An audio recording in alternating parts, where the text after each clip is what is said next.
functions and how to thread and how to use this machine, because we sell quite a few of these machines, and it's so much easier if people can see basic functions, how to thread it, how to use it. So I'll start with just simply showing how you put the thread. For bobbin thread, you put the thread here, make sure the top part lines up more or less in the center. It comes out, you put it through this hole here between discs, come out in this hole, and through this guide. This guide is very important because it controls how even your bobbin sides winds side to side. So then you take a tail and you put through the hole in the bobbin on the side here and leave about 1.5 inches or so tail. And this hole, there's a little pin on here. It's hard to see. You line it up there, it's basically pinching it, and press it down.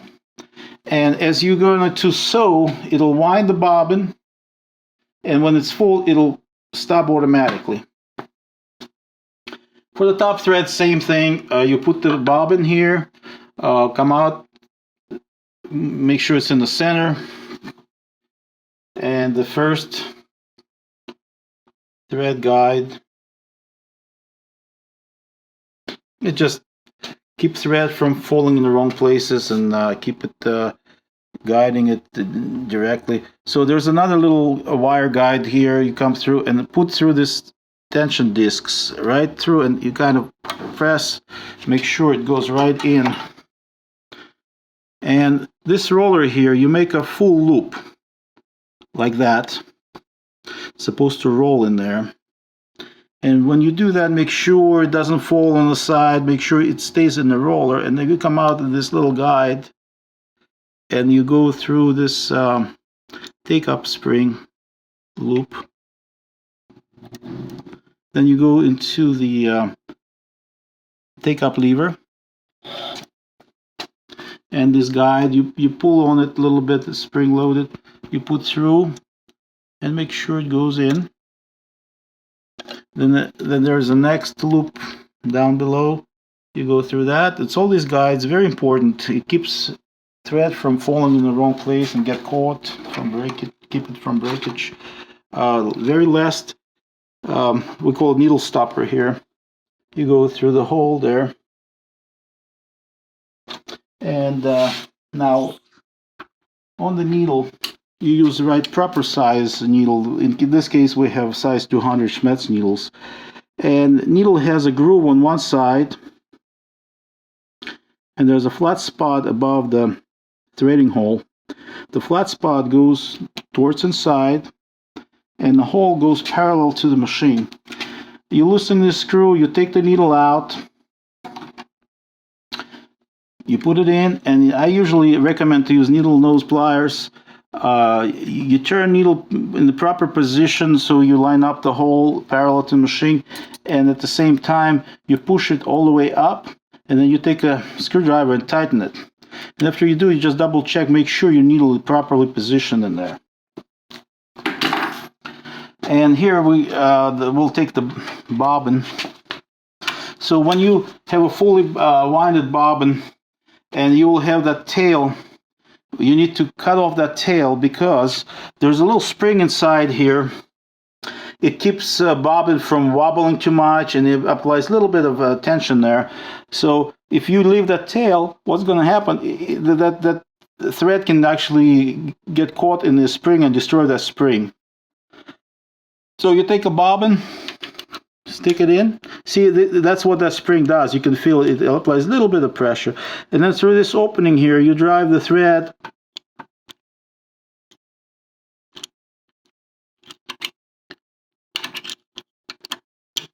Sometimes it easier goes one way, sometimes the other. Either way is fine, as long as you can get it and come out through this little opening there.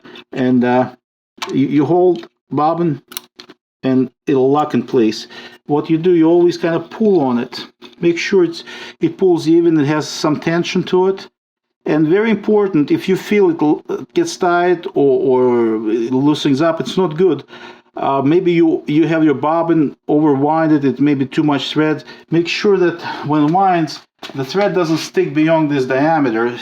There's adjustment. Usually bobbin winder adjusted, but if you wind too much thread on the bobbin, it won't fit properly in the bobbin case. It means it's going to be jamming in there, and it's going to affect your sewing in the beginning. And because it's very important to have very smooth tension. So I usually leave about 3-4 inches, and when I have my needle threaded from left to right, and I go one revolution, I just turn the machine and I get the bobbin thread up. Always have my thread through the foot hole, and now it's ready for sewing. And when you start sewing,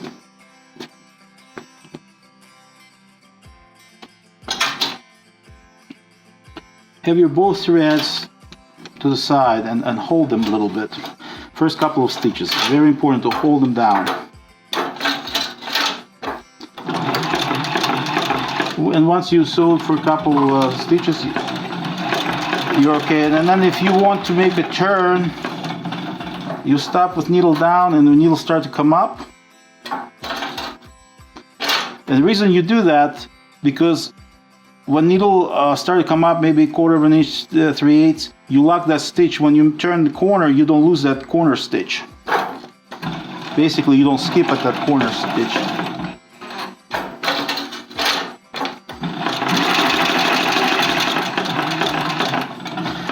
To reinforce your stitch, you lift the lever, the stitch is in reverse. We usually do 3-4 stitches.